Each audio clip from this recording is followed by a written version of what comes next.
नमस्कार दोस्तों, स्वागत है आपका अपने यूट्यूब चैनल में। दोस्तों हम उत्तराखंड के लिए जो एग्ज़ाम्स होते हैं हमारे वनडे एग्ज़ाम्स, उसकी तैयारी यहाँ पे कर रहे हैं और सामान्य हिंदी हम पढ़ रहे हैं।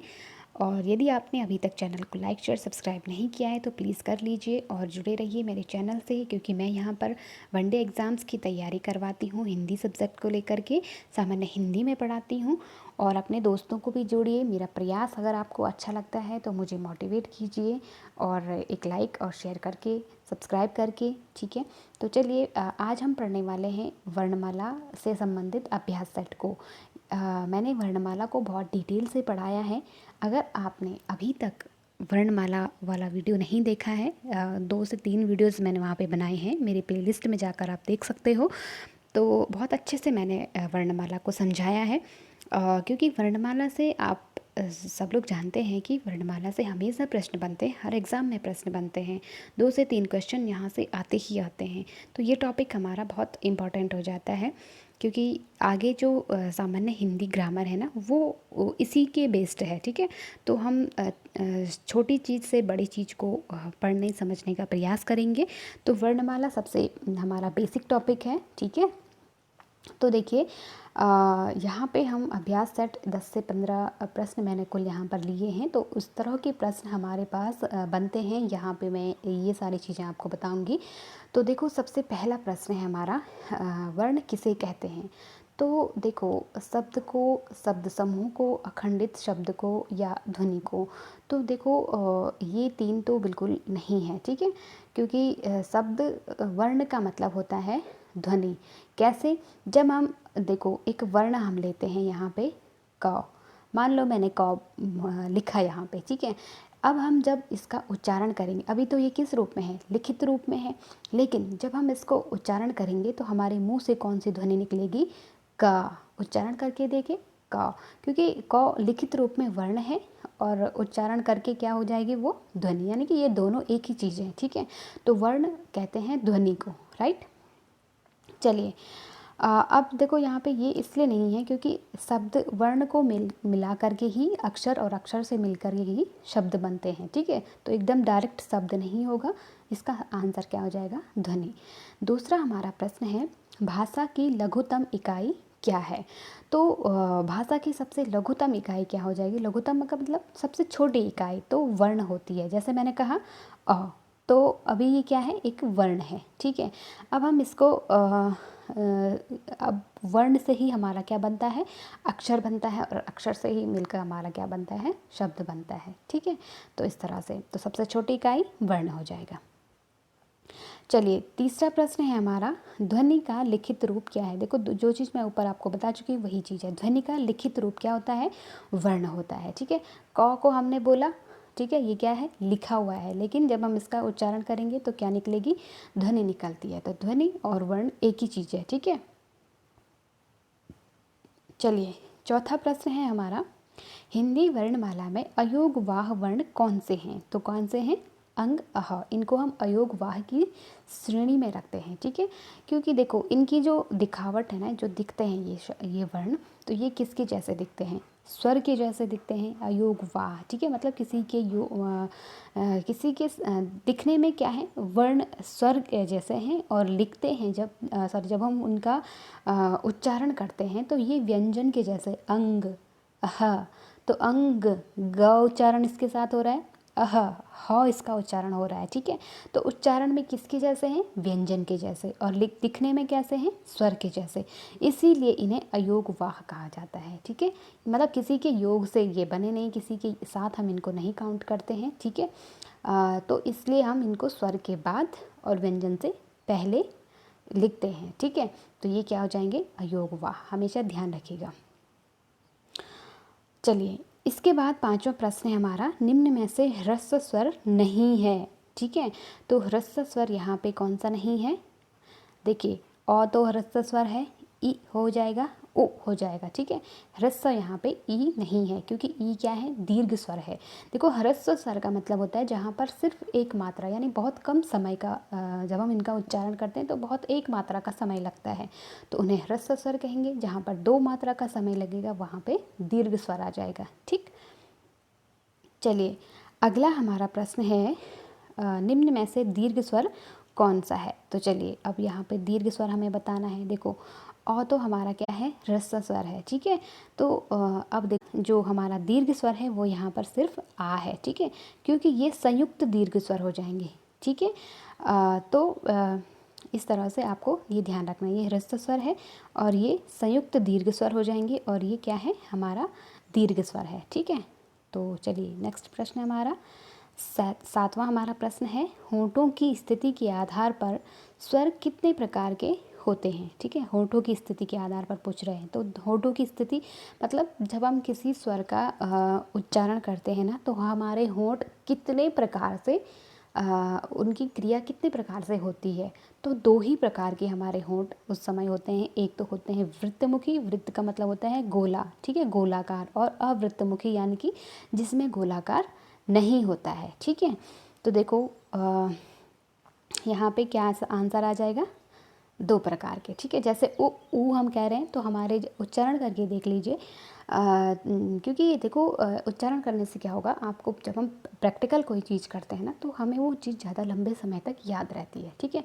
तो देख जैसे हम ऊ कह रहे हैं तो हमारे जो होंठ है ना वो थोड़ा गोलाकार हो रहे हैं, तो इसका मतलब क्या है, ऊ कैसे हैं, वृत्ताकार हैं, ठीक है। और जब हम ई कह रहे हैं तो हमारे होंठ थोड़ा चौड़े हो रहे हैं, यानी कि गोल नहीं हो रहे हैं, तो ये क्या हो जाएंगे, अवृत्तमुखी। तो आप अब कॉपी पेन लीजिए और अपनी कॉपी पर जो स्वर हैं अ से लेके अह तक, अंग अह या ओ तक, तो उनको देखिए कि कौन से किस में हमारे होंठ गोलाकार हो रहे हैं, किस में नहीं हो रहे हैं, ठीक है। तो जो गोलाकार हो जाएंगे वो किस में आ जाएंगे, वृत्तमुखी आ जाएंगे, वृत्ताकार में आ जाएंगे, ठीक है। और जिसमें नहीं हो रहे हैं तो वो क्या आ जाएंगे, अवृत्तमुखी में आ जाएंगे, ठीक। तो ये दो प्रकार के होते हैं। उम्मीद कर रही हूँ कि आपको ज़रूर समझ में आ रहा होगा। चलिए नेक्स्ट है हमारा, किसी को पुकारने के लिए किन स्वरों का प्रयोग किया जाता है। अब देखो जैसे मैं कहूँगी, जैसे हम किसी को पुकारते हैं ना, जैसे हम मान लो हम कहेंगे हे राम, ठीक है, हे राम कहेंगे हम, तो जो हे शब्द है ना, हे, इसमें हम क्या कर रहे हैं, बहुत लंबा हम इसको खींच लेते हैं, हे राम, ठीक है। तो यहाँ पे जो हे है ना, हे, तो इसमें हमने बहुत लंबा जो समय लिया यहाँ तक का, फिर राम जब हम बाद में कहते हैं, ठीक है। तो ये जो हमारा समय है, इसको इसमें बहुत मतलब 3 मात्रा, 2 से अधिक मात्राओं का समय लगा। तो इस तरह के जो समय लगता है या इस तरह के जो गैप बनते हैं, तो उसको कहते हैं प्लुत स्वर, ठीक है। बी इसका सही आंसर हो जाएगा, क्योंकि जो स्वर है ना वो 3 तरह के होते हैं, ह्रस्व, ठीक है, दीर्घ और प्लुत स्वर, ठीक है। तो ह्रस्व मैंने बताया था, एक मात्रा का समय जहाँ लगता है, जहाँ 2 मात्रा का समय लगता है वहाँ दीर्घ हो जाएगा, और जहाँ 2 से अधिक मात्राओं का समय लगता है वहाँ प्लुत स्वर होता है। और अक्सर हम जब किसी को पुकारते हैं कि हे राम या हे किसी का भी नाम हम उच्चारण करते हैं, तो यहाँ पे प्लुत स्वर यानी कि बहुत लंबा समय हम खींच लेते हैं, ठीक। चलिए अगला हमारा प्रश्न है, देखो हिंदी भाषा में वे ध्वनियाँ कौन सी हैं जो दूसरी ध्वनियों की सहायता से बोली या लिखी जाती हैं। तो कौन सी हैं, सिंपली व्यंजन वो होते हैं, ठीक है। देखो स्वर क्या होते हैं, वर्णमाला वाले वीडियो में मैंने आपको अच्छे से समझाया है, अगर आपने नहीं देखा तो देख लीजिए। फिर भी मैं यहाँ पे थोड़ा सा जल्दी में या कह सकते हैं कि शॉर्ट में आपको बता सकती हूँ। देखो स्वर और व्यंजन दो जो हमारे पास वर्ण होते हैं, ठीक है। स्वर क्या होते हैं, स्वतंत्र होते हैं, अ से लेके ओ तक, ठीक है, सॉरी अ से लेके ओ तक जो होते हैं, तो वो स्वतंत्र होते हैं, उनके लिए हमें किसी भी अन्य वर्ण की सहायता नहीं लेनी पड़ती है, ठीक है, वो स्वतंत्र हैं। अब जो व्यंजन होते हैं ना, जैसे क है, ठीक है, तो क जब हम कह रहे हैं तो उसमें आप उच्चारण करके देख लीजिए, क में हमने किसकी सहायता ली, अ की सहायता ली। अब देखो हमने यहाँ पे हलंत लगाया, हलंत लगाया यानी कि ये क क्या है, आधा है, ठीक है। क्योंकि ये आधा इसलिए है, जब तक हम इसमें स्वर ऐड नहीं करेंगे तब तक ये आधा ही रहेगा। अब जब हमने इसमें स्वर ऐड कर लिया है तो अब ये क्या हो गया, पूरा हो गया। तो अब हम इसको बोलेंगे का, ठीक है। अब केवल हमें इसको उच्चारण करना हो तो हम कैसे करेंगे, मतलब नहीं कर पाएंगे, ठीक है, या फिर किसी अक्षर के बीच में आपने देखा होगा, तो इस तरह से हम इसको उच्चारण करते हैं, ठीक है। तो तब तक आधा रहेगा, हलंत तब तक रहेगा जब तक इसमें स्वर ऐड नहीं होगा।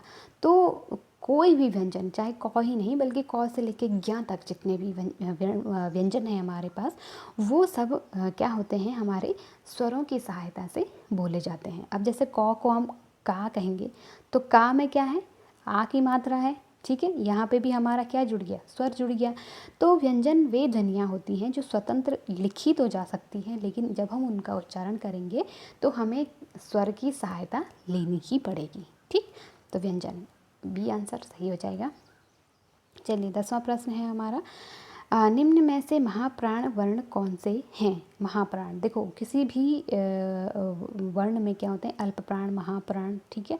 जहाँ पर कम समय लगता है उच्चारण में उन्हें अल्प प्राण कहते हैं, जहाँ पे अधिक समय लगता है वहाँ महाप्राण होते हैं। तो मैंने यहाँ पे वर्णमाला वाले वीडियो में आपको अच्छे से समझाया है।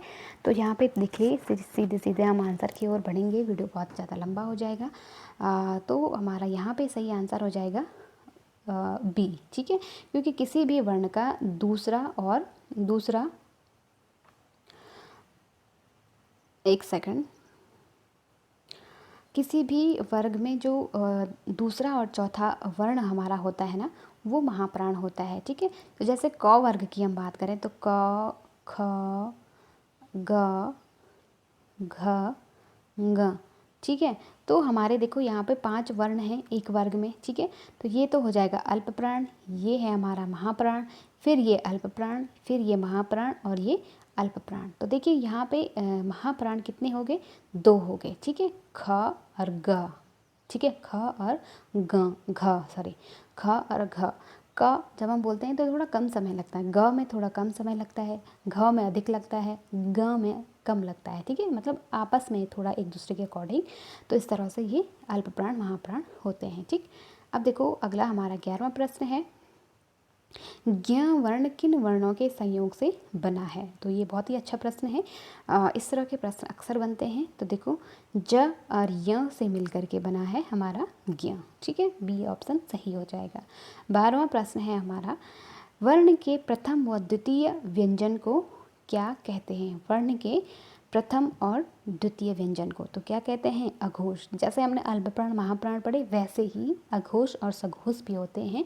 मैंने प्रीवियस वीडियोस में समझा रखा है, आप वहाँ जा कर के ज़रूर इन चीज़ों को समझिएगा, ठीक है। तो ये क्या हो जाएगा, अघोष हो जाएगा, ठीक है। प्रथम और द्वितीय व्यंजन को अघोष कहते हैं और तीसरे चौथे पाँचवें को क्या कहते हैं, सघोष कहते हैं, ठीक है।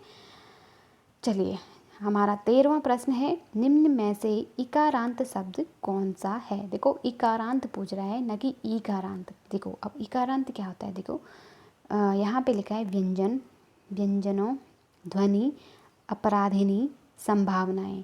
तो व्यंजनों क्या हो जाएगा, यहाँ पे लास्ट में जिस व्यंजन के, जिस शब्द के अंतिम वर्ण का जिस भी शब्द में अंतिम जो वर्ण होता है ना, उसमें जो स्वर होता है वो उसको इकारा मतलब कारांत कहते हैं, ठीक है।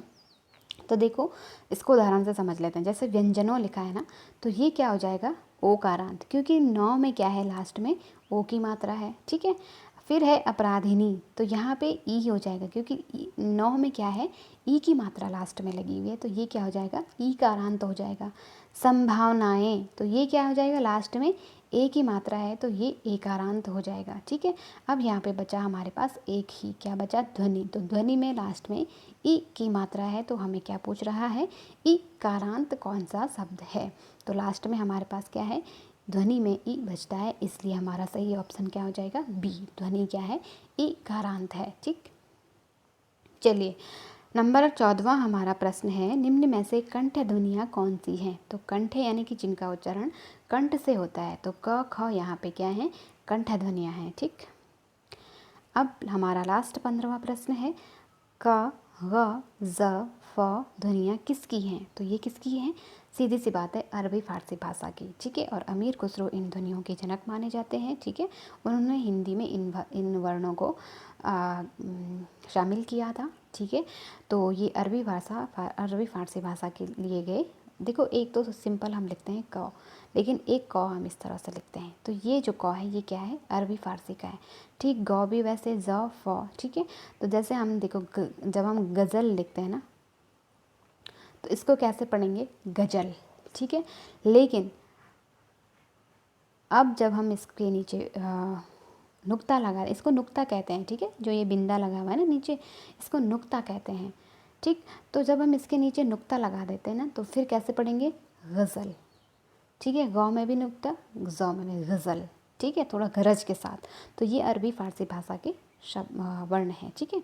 तो उम्मीद करती हूँ कि आपको ज़रूर समझ में आया होगा। देखिए दोस्तों, ये प्रीवियस क्वेश्चन पेपर ही हैं और उन्हीं से लिए गए प्रश्न हैं, और ऐसे ही प्रश्न आपकी परीक्षाओं में हमेशा पूछे जाते हैं। तो प्रैक्टिस कीजिए, जितने भी प्रैक्टिस सेट जहाँ से भी आपको मिलते हैं उनकी प्रैक्टिस कीजिए, और तभी आपको समझ में आ जाएगा। और यदि आपको अच्छा लगे तो लाइक शेयर सब्सक्राइब ज़रूर कीजिए, जुड़े रहिए चैनल पे। तब तक के लिए अपना और अपनों का ख्याल रखिए। मिलते हैं नेक्स्ट वीडियो में। Thank you so much.